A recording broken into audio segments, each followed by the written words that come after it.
In the beginning of Perek Dalid of Shara Yichud Ve'emunah, the Alter Rebbe explains that the two names Hashem Elikim represent the creative power and the limiting power of God. Just as the sun has a shield which protects the world from the intensity of the sun, in the same way the Tzimtzum, which is the Shem Elikim, conceals and thereby protects creation from the intensity of the Shem Hashem, which is the source of creation. According to this, the Tzimtzum doesn't produce anything in creation, doesn't contribute anything to the creation. It merely prevents the intensity of Shem Hashem, of Shem Havaya, from overwhelming the existence of the world. But the role, according to this analogy, the role of the Tzimtzum is merely a passive one. It prevents something bad from happening, but it doesn't in itself contribute to creation. At the end of Perek Daled of Shara Yichud Ve'emunah, the Alter Rebbe adds in a brackets that this Shem Elikim, this Tzimtzum, is also called in Kabbalah Kelim. It's called vessels. Whereas the creative power is called light, the Tzimtzum is called vessels. By introducing this analogy, the Alter Rebbe is telling us that in this Tzimtzum there is more than just the passive restraint of preventing too much of the creative force, of the creative power from coming into the creation. The Tzimtzum also has a positive creative effect, and that is that it serves the role of the Keli. Now the Keli, when the vessel contains the light, it also gives the light a shape and a form, because the light itself is endless, infinite, and without description, without detail, without form. When the light enters the Keli, then the light takes on the form of the Keli. Whereas the example given, the light is the water that is in the Keli. If the Keli is yellow, if the Keli is white, then the water looks white. If the Keli is red, the water looks red, and so on. So the Keli actually gives form to the water. Not that the water itself changes colors, or that which is in the Keli is inherently changed, but its appearance and its function comes through the Keli, and thereby this light, in the case of creation, which has no details, takes on the details of the Keli, so that the Tzimtzum not only conceals part of the light, but it also gives it a particular and finite form in which it functions, so that the Keli would be that the creative light, which is equal in all things, the light itself is unchanged from one creation to the other, yet it takes on the specific form so that we have specific creations. Otherwise, where do the details of creation come from? So by telling us that the Tzimtzum also functions as a Keli, the Rebbe is telling us that it also contributes to creation in that it gives creation its details. What are the forms that the Keli produces in the creative light? So the Rebbe says that they are the Eisies, they are the letters. The letters are specific forms, just as it is in speech. That all speech is basically the sound that comes from the breath. And this is an indistinguishable sound. It has no recognizable details. But when this voice, when the breath gets broken down by the 5 moitzois hapeh, 5 tools of articulation, by the lips, the teeth, the tongue, and so on, they introduce details into this common breath that is the source and the basis of all speech. In the same way, this neutral light of creation is given details by the Tzimtzum. Then the Rebbe says that the Gvura, which is the Tzimtzum, and the Chesed, which is the creative force, although they seem to be in combat with each other, in contradiction to each other, and the truth is that because they both come from the same source, they both come from Atik Yemen, which is basically Keser, which is higher than Atzilus. Therefore, they are common in their purpose and not contradictory to each other. And now we will continue with Perek Hey. Perek Hey of Shara Yichud Emunah, which is on page 158. The number at the bottom of the page is 300. And this is the Shir for the 15th of Sivan. Perek Hey. V'hinei al zeh omru rezal. Now on the statement that we made earlier, that the Tzimtzum is called Kelim, and that the Kelim contribute to creation, they're not only a shield to prevent too much creative force from coming into the world, but that they also contribute and give form and shape to the creation. Is now we'll understand the statement of the sages that B'tchila ola machshava livrei ha'olam b'midas hadin, that originally God had intended to create the world with midas hadin, with tzimtzum, with gvura. Ra she'ein ha'olam miskayim, when he saw that the world could not exist that way, shitef bei midas rachamim. When he saw that the world couldn't exist with gvura alone, with tzimtzum alone, he added to it, he included in it also the attribute of rachamim. So the question is, if midas hadin, if gvura and tzimtzum means merely the withholding of light, the withholding of creative power, so how could it have been, even as a thought, how could God have considered creating the world with tzimtzum, when tzimtzum is the absence of creation? Tzimtzum means merely withholding. So how can you create a world that way? But now that we've explained that the tzimtzum not only conceals, but it also helps in creation, it gives details to the creation, so now we can understand how it is that the world could have been created with midas hadin. Now, if midas hadin means creating the world in a finite fashion, giving details and description to the creative force, so that the created beings are divided into all the many different types and parts and so on, and that's the world as we know it, so where is the element of rachamim, the midas harachamim, that God added to that creation?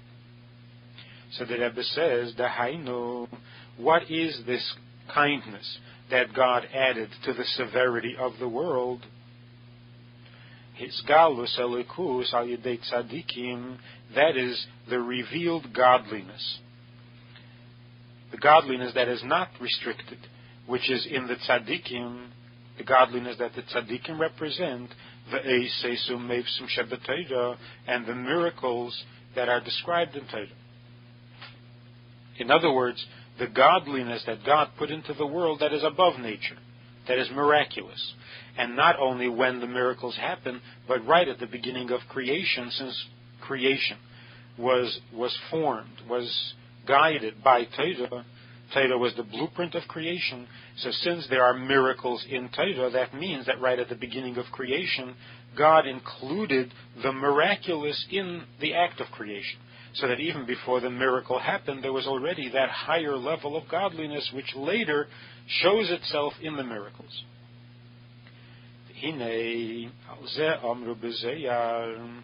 Concerning this, it says in the Zehar, that above, in holiness, in the higher holiness, meaning in Atzilus, is Yemina v'is Smola, there is a right side and there is a left side. Dahainu chesed u'gvura, which means kindness and severity. The right side is kindness and the left side is severity. What does this mean? Pirish shteihen hein mides elikus l'mayla miseichel hanevayim v'hasagasa. This tells us that there exists above, in the level higher than Atzilus. In holiness, there exists both kindness and severity, which means that both the kindness and the severity are godliness. They are above the seichel of the created beings, the ihu v'garmeu chad be'elam ha'atzilus, because He, God, and His attributes are one in the world of Atzilus.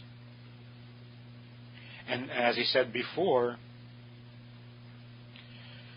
that just as we can't understand God, we can't understand His attributes because God and His attributes are one.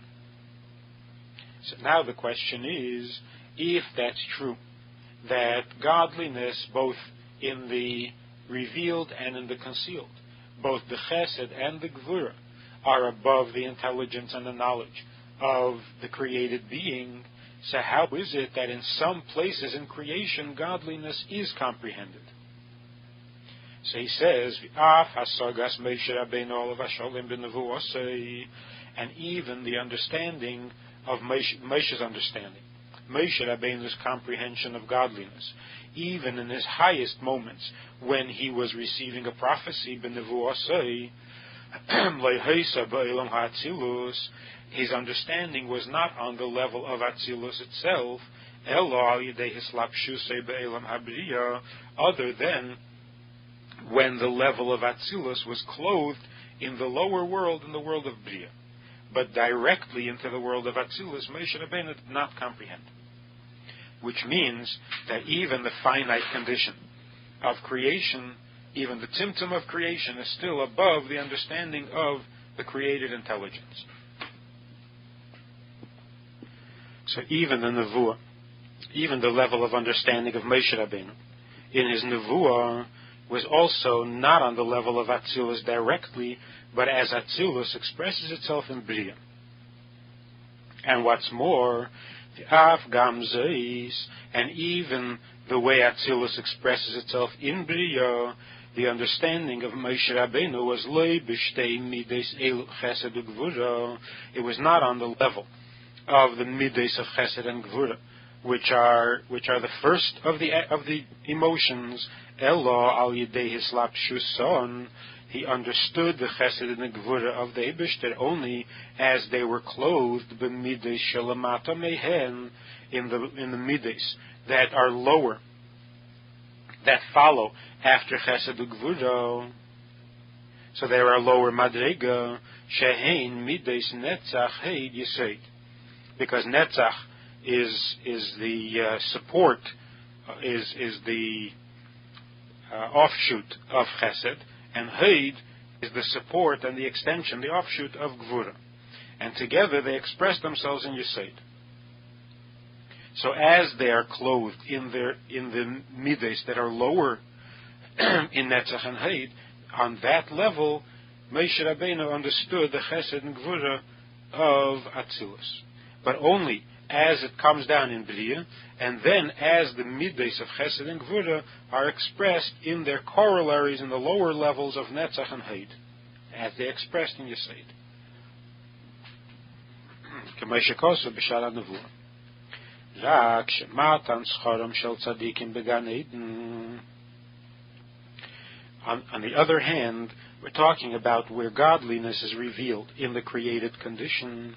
Gan Eden is also part of creation. So what do the tzaddikim there comprehend of godliness, which is their reward? The schar, the reward of Gan Eden, is that the tzaddikim sit and take pleasure in their comprehension of godliness, of the Shekhinah. So what happens there? Matan scharam shel tzaddikim began Eden. Hu hasogas espashtus hachayis ve'eir hanimshach mishtei mides elu chesed gvura.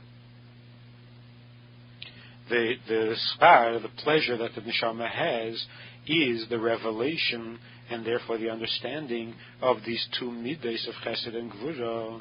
V'hu mozei neshames hatzadikim she'osku b'teira lishma be'elam hazeh, and that is the nourishment of the neshames of the tzadikim who studied Teira Lishma in this world while they were on earth. In other words, they have the koyach that the Torah gives Ki mehispashto shtei mides elu nimtach rakia al haneshama shebegan Eden, because it is from these two mides, chesed and gvura, as it is above, from these two mides, a heaven, a firmament, is created over the neshamis in Gan Eden. V'rakia zeh, and this firmament is nikra roza de'eraisa. This is called the secret of Torah. Ubei seid chav bezesis haTorah, and in it there is the essence of the 22 letters of Torah. Hanesuna mishtei mides elu, that are given. The letters are, the Torah is given from these two mides, chesed and gvura. In other words, Torah is the highest expression of these two midas, of chesed and gvura. Kedapsiv, as it says concerning Torah, miyaminei eish das lomei, that from God's right hand He gave a fiery law, a fiery Torah. So miyaminei, the right hand, is chesed, and eish, fire, is gvura. So Torah is a combination of chesed and gvura. From this heaven, from this firmament, which is Torah, neitev tal mozen haneshames, from there flows, or there drops of dew, so to speak, that nourishes the neshama, which means the hainu yidiyas seid chav bezesias haTorah, the understanding and the knowledge of the essence or the secret of the 22 letters of Torah. Ki harakiya hazeh huseid hadas, because this rakiya, this heaven, is the element of das. V'haTorah hi mozin haneshamas began Eden, and we know that this is a nourishment for the neshama. We call it nourishment. Torah is nourishment as compared to mitzvahs. V'hamitzvahs heim levushim, and mitzvahs are called garments for the neshama in Gan Eden. Kimavur kol zeh, as all of this is explained, b'zeir v'yakel daf resh tes v'resh yud u'beitz chayim shamim dalit perek gimel. So that even in the neshamas in Gan Eden, where there is a comprehension or understanding of godliness, of these two levels of chesed and gvura, as they are in Atzilus, but the understanding there comes not by virtue of the understanding and the intelligence of the created being, but rather as a result of the koyach haTorah. Torah is what brings it down and makes it understandable. But by themselves, the created being cannot understand the chesed or the gvura of the Eibishter. Now all of this, beginning from the bracket in the end of Perek Daled, all of this is basically a parenthetic statement. So the entire Perek Hey and a piece of Perek Daled are all included in this bracket. The closing bracket is missing, but the Rebbe Shlita explains that there was a double bracket at the end of Perek Hey. And the printer, whoever it was who was setting type, must have assumed that the double bracket at the end of Perek Hey was a mistake, and so he left out one of the brackets. But really, there should be a closing bracket here, which closes off the parenthetic remark that began at the end of Perek Daled. All of this, Perek Hey, and that part of Perek Daled, is an explanation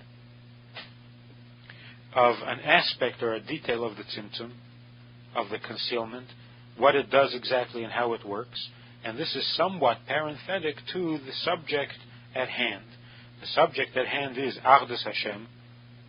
And in order to understand Achdus Hashem, the Alter Rebbe is explaining how all of existence and all of creation is as nothing for the Eibishter in the presence of God. And how is it then that the world appears to be existent? So for this, the explanation is that there's a tzimtzum. But the details of exactly what the tzimtzum is and what it does is somewhat parenthetic to the subject itself. And therefore, in tomorrow's Shir, at the beginning of Perek Vav, the Alter Rebbe goes back to the original subject of Shem Elikim and the fact of the tzimtzum. In today's Hayom Yom, the 15th of Sivan, the Rebbe writes that in the development of the teachings of Hasidus, there were many stages. In the beginning, the Alter Rebbe used to say very brief speeches, very brief teachings. And they were very intense, and they would create a storm of emotion in the heart. And they were called drachim, pathways.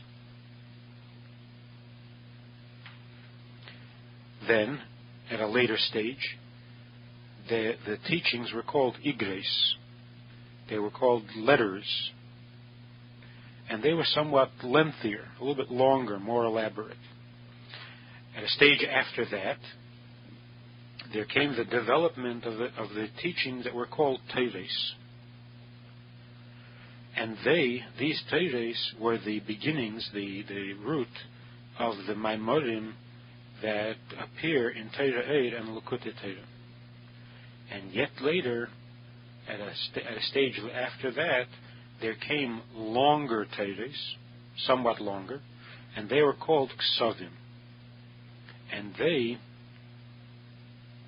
are teachings with somewhat relatively lengthy explanations, so that they are more readily understood compared to the earlier teachings.